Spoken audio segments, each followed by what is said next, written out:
India Muslim personal law board की जानिब से जो प्रोटेस्ट कॉल दिया गया था बत्ती गुल का, वो बहुत कामयाब रहा। गैर मामूली उसका स्पॉन्टेनियस रिएक्शन रहा और ख़ास तौर से तेलंगाना, हैदराबाद और कर्नाटका से जो अभी तक हमारे पास रिपोर्ट्स आ रहे हैं, पूरे लोगों ने बिला लिहाज मज़हब मिल्लत इसका साथ दिया है। मैं उनका शुक्रिया अदा करता हूं।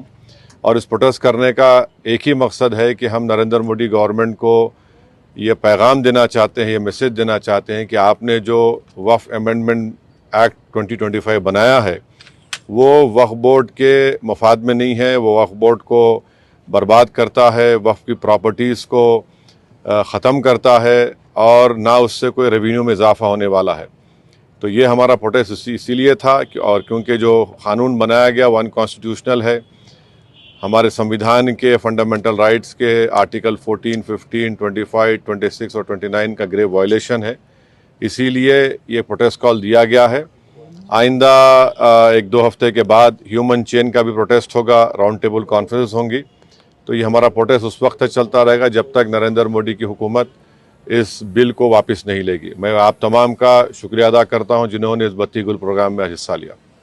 जिस तरह के बत्ती गुल कार्यक्रम या प्रोग्राम की जब बात करते हैं तो आपको क्या लगता है कि इस तरह के प्रोग्राम से क्या संदेश या क्या असर हो सकता है? नहीं, ये देखिए, ये स्पॉन्टेनियसली जनता ने 15 मिनट के लिए अपने घर की लाइट को बंद किया, अपने कमर्शियल एस्टेब्लिशमेंट्स की लाइट को बंद किया और एक मैसेज हम देना चाह रहे हैं प्रधानमंत्री नरेंद्र मोदी को कि आपने जो कानून बनाया वो अनकॉन्स्टिट्यूशनल है, वो ब्लैक लॉ है, वो वक्फ प्रॉपर्टीज़ को बचाने के लिए नहीं, वक्फ प्रॉपर्टीज़ को बर्बाद करने के लिए। और एक ऐसा एक्ट आपने बनाया जो भारत के मुसलमानों की मस्जिदों को, कब्रस्तानों को, वक्फ की प्रॉपर्टीज़ को उनसे छीनने का एक एक्ट बनाया आपने।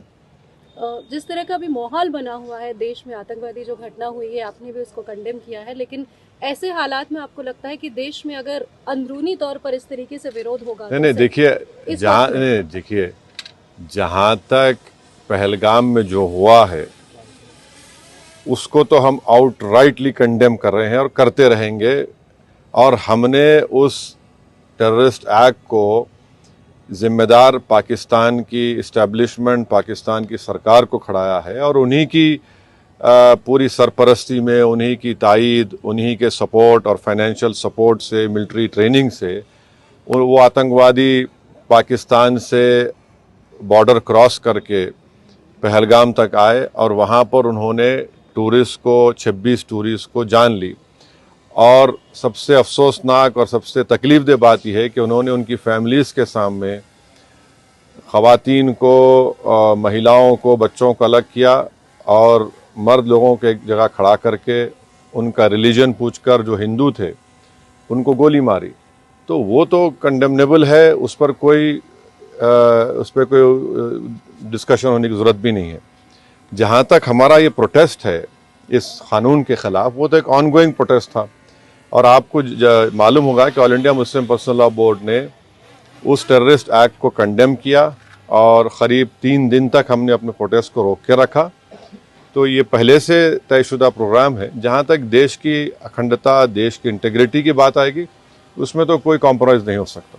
सर, आज की सबसे बड़ी खबर caste census, national caste census, इस पर आपका क्या कहना है? आपने धन्यवाद भी दिया है, एक तरफ क्रेडिट लेने की बात हो रही है, एक तरफ बीजेपी कह रही है कि तो मैं आपसे रिक्वेस्ट करूँ, कल सुबह बात करेंगे ना, अपन आराम से बात करेंगे। ठीक है सर, आपका रोड मैप क्या रहेगा आगे के लिए? अब जो all India Muslim personal law board का प्रोग्राम है कि नेक्स्ट मंथ मई में ऐसे ही एक टाइम पर दिन में एक ह्यूमन चेन बनाई जाएगी इस वक्फ अमेंडमेंट एक्ट के ख़िलाफ़ और फिर राउंड टेबल कॉन्फ्रेंसेस भी होंगी।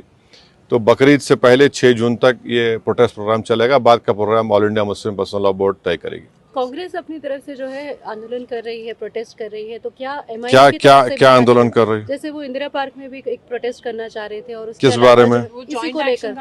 तो अब हर एक कर सकता है। क्या MIM भी ऐसा कुछ प्लान कर रही है? नहीं, देखिए, हमारा जो प्रोटेस्ट प्रोग्राम है हम all India Muslim personal law board के ही उनके इंस्ट्रक्शंस पर, उनके साथ हम प्रोग्राम कर रहे हैं। JAC जॉइंट एक्शन कमेटी और हर कोई प्रोटेस्ट कर सकता है, इसमें क्या, उसमें कोई दो राय नहीं। मगर हमारी पार्टी ने फैसला किया कि हम under the umbrella of all India Muslim personal law board ये प्रोटेस्ट। आज तमाम लोगों ने, जो लोग इस देश के संविधान को मानते हैं, जो लोग लोकशाही को मानते हैं, उन्होंने, जो बीजेपी ने अपने अहंकार में आकर के जो मुसलमानों की जमीनें, वक्फ बोर्ड की जमीनें थी, जो उसको अपनाने के लिए जिस तरह से कानून पास किया है, तमाम लोग आज देश के उसके खिलाफ इन्होंने 9 बजे से 9:15 बजे तक लाइटें पूरी बंद रखी। आप आगे देखिए कोलाबा में सारे कारोबार बंद किए लोगों ने और सब सड़क पर उतर गए। यहाँ पर मैं समझता हूँ कि सरकार को इस बात को नोट करना चाहिए कि तमाम मुसलमान ही नहीं, वो लोग जो इस देश के कानून को मानते हैं,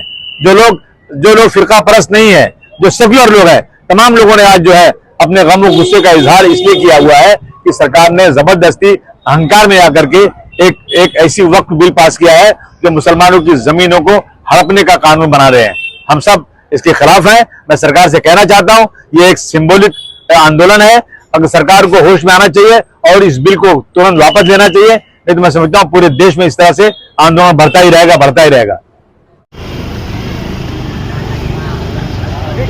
ये बत्ती गुल प्रोटेस्ट अपने एरिया का गिलबर्ट हिल का बत्ती गुल प्रोटेस्ट, वक्फ बोर्ड के लिए जो बत्ती गुल प्रोटेस्ट था, सब लगभग सभी ने अपनी लाइटें बंद कर रखी है। वह गिलबर्ट हिल चौकी के पास से अभी मैं अंदर जा रहा हूँ, कमीज के पास। वक्फ बोर्ड के लिए, अमेंडमेंट बिल के लिए जो बत्ती गुल प्रोटेस्ट आज अनाउंस की थी इंडिया पास वक्फ बोर्ड, सभी लोग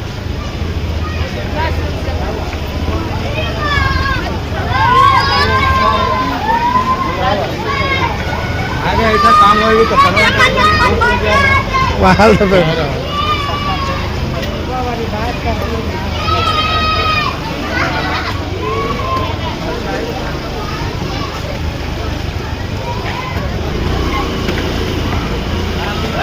लाइट बंद करो।